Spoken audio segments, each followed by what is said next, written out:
मित्रों को जीवन में पहली बार ऐसा साबिका पड़ा कि सारा दिन बीत गया और खाने को एक दिन का भी ना मिला। अब ये कांजी हाउस में जब दोनों को बंद कर दिया गया तब उनकी क्या हालत थी।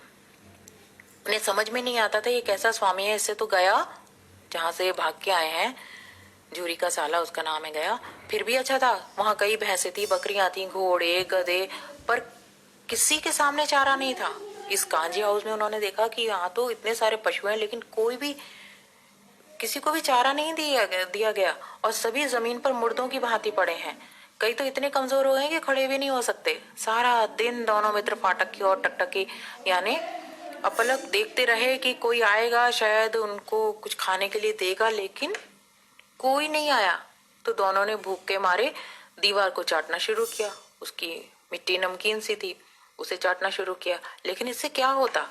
रात को भी जब भोजन नहीं मिला तो हीरा के दिल में विद्रोह की ज्वाला दहक उठी। मोती से बोला, भाई अब तो मुझसे नहीं रहा जाता मोती। मोती ने सिर लटकाकर जवाब दिया, मुझे तो मालूम होता है प्राण ही निकल रहे हैं। भूख दोनों को बहुत लग रही थी। इतनी जल्दी हिम्मत ना हारो भाई, यहाँ से भागने का कोई उपाय निकालना चाहिए। आओ दीवार तोड़ डाले, मुझसे तो अब कुछ नहीं होगा। एक दूसरे से बात कर रहे हैं कि तू इसी बूते पर अकड़ता था, सारी अकड़ निकल गई। बाड़े की दीवार कच्ची थी, हीरा मजबूत तो था ही। अपने नुकीले सींग दीवार में गड़ा दी और जोर से मारा। मिट्टी का एक चीपड़ निकल आया। फिर तो उसका साहस बढ़ा। उसने दौड़ दौड़ कर दीवार पर चोटें की और हर चोट में थोड़ी थोड़ी मिट्टी गिराने लगा। उसी समय कांजी हाउस का चौकीदार लालटेन लेकर जानवरों की हाजिरी लेने आ गया। हाजिरी जैसे हम क्लास में भी अटेंडेंस लगती है देखने के लिए कि सारे बच्चे प्रेजेंट हैं या नहीं, ऐसे ही हाजिरी ली जाती है कांजी हाउस में जानवरों की। देखें भी सारे जानवर सभी हैं या नहीं, कि संख्या कम है, कोई भाग तो नहीं गया। हीरा का उज्जटपन देखकर उसने उसे कई डंडे मारे और मोटी सी रस्सी से बांध दिया। मोती ने पड़े पड़े कहा, आखिर मार खाई, क्या मिला? अपने बूते भर जोर तो मार दिया।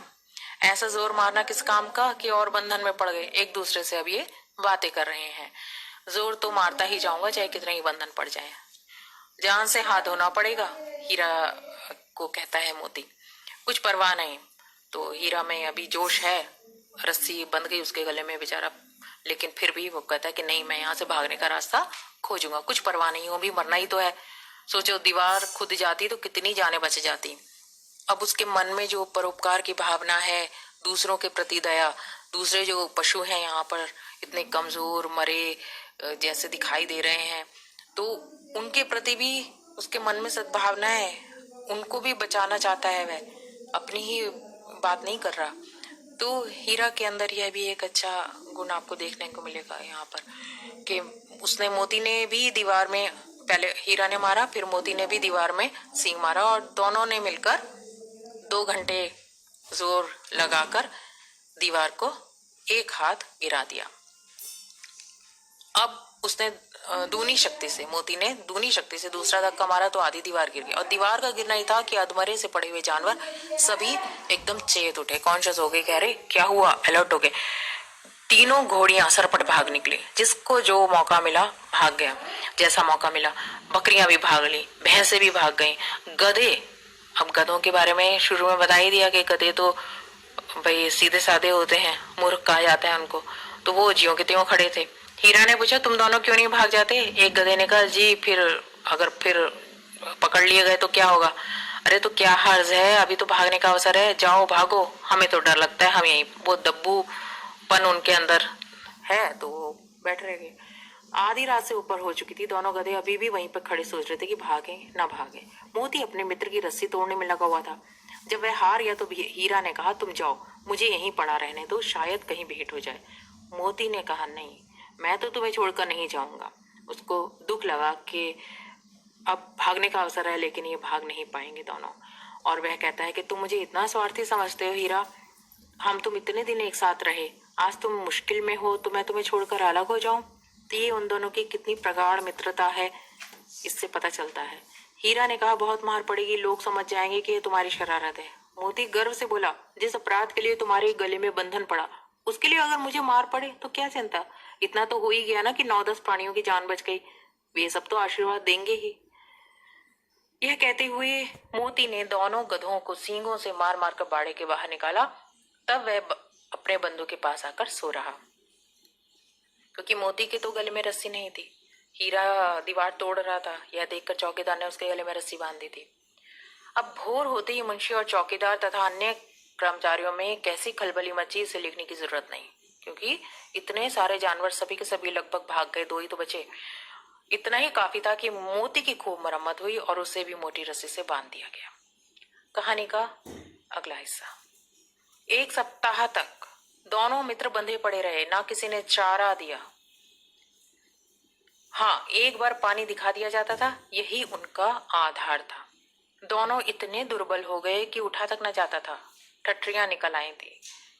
एक दिन बाड़े के सामने डुग्गी बजने लगी, जो डमरू सा होता है, डुग्गी सी, जिससे ऐलान करते हैं, तो ऐलान आवाज करने, लोगों को इकट्ठा करने के लिए ड्रम जैसी एक चीज होती है, बजाते हैं। दोपहर होते होते वहां 50-60 आदमी जमा हो गए। तब दोनों मित्र निकाले गए और उनकी देखभाल होने लगी। लोग आकर उनकी सूरतें देखते और मन फीका करके चले जाते, क्योंकि इतने दुर्बल बैंड कौन खरीदता। अचानक एक दड़ियल आदमी, जिसकी आंखें लाल थीं, दड़ियल दाढ़ी वाला, मुद्रा, उसका जो फेस था, उसके एक्सप्रेशन बड़े ही कठोर थे, जैसे कठोर स्वभाव का व्यक्ति हुआ ऐसे थे। दोनों मित्रों के कूल्हों में उंगली गोद कर मुंशी जी से बात करने लगा। उसका चेहरा देखकर अंतर्ज्ञान से दोनों मित्रों के दिल कांप उठे, घबरा गए दोनों। उसका चेहरा देख के वे समझ गए कि वह व्यक्ति कौन है, वह कौन है और उन्हें क्यों टटोल रहा है। इस विषय में उन्हें कोई संदेह नहीं हुआ। दोनों ने एक दूसरे को भीत नेत्रों से देखा और सिर झुका लिया। हीरा ने कहा, गया के घर से नाहक भागे, अब जान न बच सकेगी, क्योंकि वे समझ गए थे कि ये कसाई है और बूचड़ खाने ले जाएगा, इन्हें काट डालेगा, तो अब तो इनकी मौत निश्चित है। यह जान लिया था इन्होंने और समझ लिया था। अब हीरा कहता है कि गया के घर से बेकार ही भागे, अब तो बिल्कुल ही जान नहीं बचेगी। मोती ने अश्रद्धा के भाव से उत्तर दिया, कहते हैं भगवान सबके ऊपर दया करते हैं, उन्हें हमारे ऊपर दया क्यों नहीं आती। अब मोती यह बात कहता है, भगवान के लिए हमारा मरना जीना दोनों बराबर है। चलो अच्छा ही है, कुछ दिन उसके पास तो रहेंगे। एक बार भगवान ने उस लड़की के रूप में हमें बचाया था, क्या अब ना बचाएंगे। अभी भी हीरा के मन में कहीं ना कहीं उम्मीद है। तो व्यक्ति को उम्मीद नहीं छोड़नी चाहिए, प्रयास करते रहना चाहिए। यह आदमी छुरी चलाएगा, देख लेना। मोती कह रहा है कि देखो ये आदमी कसाई है, ये तो हमें काट डालेगा, तो क्या चिंता, मांस खाल सींग हड्डी सब किसी ना किसी के काम आएंगे ही। तो अपने मरने में भी वह दूसरों का फायदा दे सोच रहा है, तो यह उसका बड़प्पन है। नीलाम हो जाने के बाद दोनों मित्र उस दड़ियल के साथ चले। दोनों की बोटी बोटी कांप रही थी, बेचारे पांव तक ना उठा सकते थे, पर भय के मारे गिरते पड़ते भागे जाते थे, क्योंकि जो दड़ियल था वह थोड़ा भी वे धीमे चलते थे बैल तो डंडा मारता था। तो बेचारे वैसे ही उन्होंने 1 सप्ताह से कुछ खाया पिया नहीं, सिर्फ पानी पर थे और ऐसी हालत में कितने कमजोर हो गए होंगे, फिर भी ये निर्ममता के साथ उनके साथ इस तरह का व्यवहार कर रहा था। बेचारे बैल।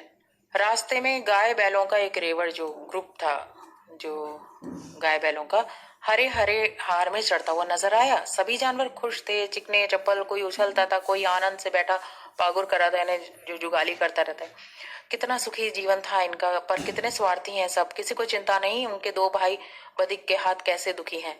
तो बैलों के मन में ये बात उनको देखकर आती है। सहसा दोनों को ऐसा मालूम हुआ कि ये रास्ता जाना पहचाना है। हाँ, इसी रास्ते से गया उनको लेकर गया था। वही खेत, वही बाग, वही गांव मिलने लगे। प्रतिक्षण उनकी चाल तेज होने लगी। अब उन्हें कुछ लगने लगा कि रास्ता जाना पहचाना है, शायद झुरी के घर तक हम पहुंच जाएंगे। ये सोच के उनके मन में उत्साह आ गया। शरीर में ताकत नहीं थी, लेकिन मन में उत्साह आ गया। सारी थकान दुर्बलता गायब हो गई। यह लो, अपना ही हार आ गया है। इसी कुएं पर हम पुर चलाने आया करते थे, यही कुआं है। मोती ने कहा, हमारा घर नगीच आ गया, मतलब पास आ गया है। हीरा बोला, भगवान की दया है, मैं तो अब घर भागता हूँ, यह जाने देगा, इसे मैं मार गिराता हूँ। नहीं नहीं, दौड़कर थान पर चलो, वहां से हम आगे ना जाएंगे। गांव की सीमा तक ये पहुंच जाए किसी तरह, बस ये प्रयास कर रहे हैं। दोनों उन्मत्त होकर बच्चों की भांति कुलेले करते हुए, उछल कूद करते हुए घर की ओर दौड़े कि यह हमारा थान है। दोनों दौड़कर अपने अपने अपने थान पर आए और खड़े हो गए। दड़ियल भी उनके पीछे पीछे दौड़ा चला आ रहा था। जूरी द्वार पर बैठा धूप खा रहा था। बैलों को देखते ही दौड़ा, उन्हें बारी बारी से गले लगाने लगा। मित्रों की आंखों से आनंद के आंसू बहने लगे। एक मित्रों कौन? दोनों बैल। एक झूरी का हाथ चाट रहा था। दड़ियल ने जाकर बैलों की रस्सियां पकड़ ली। झूरी ने कहा, ये मेरे बैल हैं। अरे तुम्हारे बैल कैसे? मैं मवेशी खाने से नीलाम करके नीलाम लिए आता हूँ। नीलामी में उसने पैसे देकर इनको लिया है। मैं तो समझा हूँ चुराए लिए आते हो। जूरी ने कहा, चुपके से चले जाओ, ये मेरे बैल हैं, मैं बेचूंगा तो बिकेंगे। किसी को मेरे बैल नीलाम करने का क्या अख्तियार है, क्या हक है? जाकर थाने में रपट कर दूंगा। झूरी ने उसको धमकी दी। मेरे बैल हैं, इसका सबूत यह है कि मेरे द्वार पर खड़े हैं। दड़ियल झल्लाकर बैलों को जबरदस्ती पकड़ ले जाने के लिए बढ़ा और उसी वक्त मोती ने सींग चलाया। दड़ियल पीछे हटा। मोती ने पीछा किया। दड़ियल भागा। मोती पीछे दौड़ा। गांव के बाहर निकल जाने पर वह रुका, पर खड़ा दड़ियल का रास्ता देख रहा था। दड़ियल दूर खड़ा धमकियां देने लगा, कि गालियां निकालने लगा, पत्थर फेंकने लगा, क्योंकि वह तो नीलाम करके लाया था। गुस्से के मारे इस तरह की प्रतिक्रिया कर रहा था। और मोती विजयी शूर की भांति उसका रास्ता रोके खड़ा था, कि गांव में आए तो सही अंदर। मोती वहीं उसको भगाने के लिए खड़ा रहा। गांव के लोग यह तमाशा देखते और हंसते थे। दोनों बैल अपने मालिक के पास लौट आए थे। जब दड़ियल हार कर चला गया तो मोती अकड़ता हुआ लौटा। हीरा ने कहा, मैं डर रहा था कि कहीं तुम गुस्से में आकर उसे मार ना बैठो। अगर वह मुझे पकड़ता तो मैं बेमारे ना छोड़ता। अब ना आएगा। आएगा तो दूर से ही खबर लूंगा, देखूं कैसे आता है। जो गोली मरवा दे, मर जाऊंगा, पर उसके काम तो ना आऊंगा। हमारी जान को तो कोई जान ही नहीं समझता, इसलिए कि हम इतने सीधे हैं। तो कहानी में जहां शुरू किया था, लेखक ने सीधेपन से प्राणियों की, जीवों की की जो उनकी जो इनका स्वभाव होता है, सीधा होता है गधे का, और गधे का छोटा भाई बैल बताया। तो यहाँ अभी वही बात कही जा रही है कि हमारी जान को कोई जान समझ, जो सीधे लोग हैं उनको कोई कुछ समझता नहीं है, उनका फायदा ही उठाता है। तो यहाँ यही बात बैलों के मुंह से कहलवा रहे हैं कि हमारी जान को तो कोई जान समझता ही नहीं, इसलिए कि हम इतने सीधे हैं। जरा देर में नादों में खली, भूसा, चौकर और दाना भर दिया गया। दोनों मित्र खाने लगे। झूरी खड़ा दोनों को प्यार से सहला रहा था और सभी बच्चे वहां आ गए। 20 लड़के तमाशा देख रहे थे।